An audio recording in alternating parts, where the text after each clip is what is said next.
Tagovailoa kind of presents this week compared to some other quarterbacks you faced lately? Yeah, no, he's ultra skilled. One of the best quarterbacks we've faced by far. You know, he's really mobile, but his eyes are always downfield. You know, and he can make every throw, and he can beat you with his legs. And I don't mean like he can run the ball if he wants to. I think he has a good feel of when guys are around him, he'll go down. But he's buying time for those receivers to get open, and they're ultra skilled on the outside. So he's truly a point guard, and he knows what he's doing. He's been in the system, so it's actually fun to watch him operate when you're watching film on him.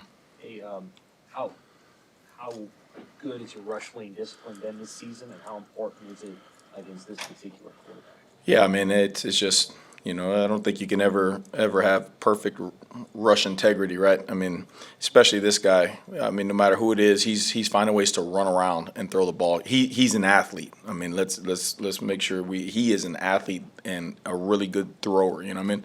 So we're gonna have to be creative. You know, we're gonna have to find ways to flush them, to keep them in the pocket, to bring in extra guys, to dropping everybody. I mean, we gotta figure something out to just continuously change looks on him because again, he's good and he's a veteran. Have you been pretty good this year? You feel like at not, busting a pass rush and letting a quarterback get free unless he makes a really good play? No, I mean, you always want to be better, right? I mean, I don't know how many countless times we've had opportunities to sack a quarterback and we did not get him down. So no, it could be better. Yeah. What's your general evaluation this week? We just didn't make the play. You know, we were put in some positions where I don't think I was aggressive enough as a play caller. You know, I know a couple weeks back I talked about letting them go play and trusting in those guys, and you know the game was just kind of stuck in that rut right there, and you know I didn't want to get too aggressive to, you know, and have one pop or something like that. So just kept everything in front and then see what happened, but. You know, that's 100% on me as the play caller. You know, again, you got to be able to trust those guys and have an instinct and let them go. And I don't think I gave the guys enough opportunity to go and unleash and make a play. You know, what are we talking about there? What's aggression as a play caller look like? Yeah, I mean it's a blitz, or you see a formation and you know a play. You know, you can either choose to play coverage or you can try to attack a formation and stuff. And I think that when I looked up and I saw, you know, my first inkling was to probably play more coverage, and so instead of attack. And that's 100% on me. You know, in terms of not being aggressive enough to give those guys a chance to go and see if they can make a play. You know, if they can fumble the quarterback, or if they can rush the quarterback to get him to throw early, and then we're in position to make an interception, something like that. You know what I mean? So, you know, that's on me. I need to be better. What's the next step for Cam Lenhart? Just continued growth. I think, you know, he had that injury, so you're starting to see him get back to his early season form. So he just needs to continue to get himself in shape and to play hard. You know, he's got great instincts. That's why he started. He's got great instincts, and then you know, his effort that he plays with, I think, showed up this last game. I mean, he was double teamed on the one sack down there, and he finds a way to split it and then get a sack and back them up. You know, so he just needs to keep on getting in shape and get his legs back underneath him and continue to produce. James Williams starting to do some other stuff besides just being a niche pass rush guy right now? Yeah. The more comfortable he's getting, the more he's going into the game. I mean, T-Knight did a nice job of getting him into some regular base D&D situations where he had to play the run and everything. You know, sometimes it's not fair that a guy's on the sideline and all of a sudden just third down, the down that all those D linemen and linebackers, they want to rush. Now he goes in the game and he's fresh, so he's doing a nice job of learning what to do in all the run game instances based down, so he can actually play in the game. You know what I mean? So credit to T Knight and then James for putting himself in position. I think he got 12 to 15 plays in there where it was normally just third down. So Why do you think you guys haven't taken the ball away as much as you'd like? you know, it's an emphasis. It's crazy because I know defensive coaches across the country, they're always, there ain't one dude going into a room talking about, guys, we don't want to take the ball away, right? Every single defensive coach in that plays any kind of football talks about taking the ball away. Now, I remember my first year at Syracuse in 2020, I was terrible. Okay, I'll start that way. I was terrible, but we were like number 1 in the country in takeaways or something, top 3 in the country, right? And we didn't do anything right.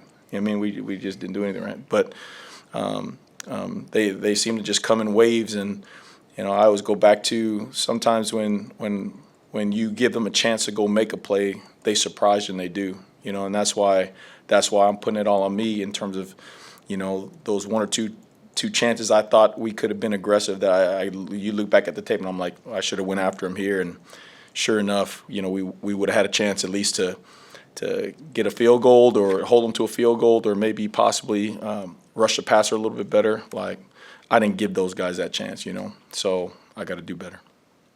Rule talked about yesterday, giving up too many explosive plays through the air. How, just you personally, how do you go about trying to fix that? Yeah, you always break it down to you can accept the ball beating you. If the guy ran the right route, the ball was in the 100% correct spot, and the defender's in the right spot, and they go up, and it's a sideline, tippy-toe, instant replay catch. You can live with that, man. That's ball. But when we bust assignments, or we don't know what to do, or our eyes are in the wrong spot, or we don't have the technique, that's bull crap. Let's get that straight. That's bull crap.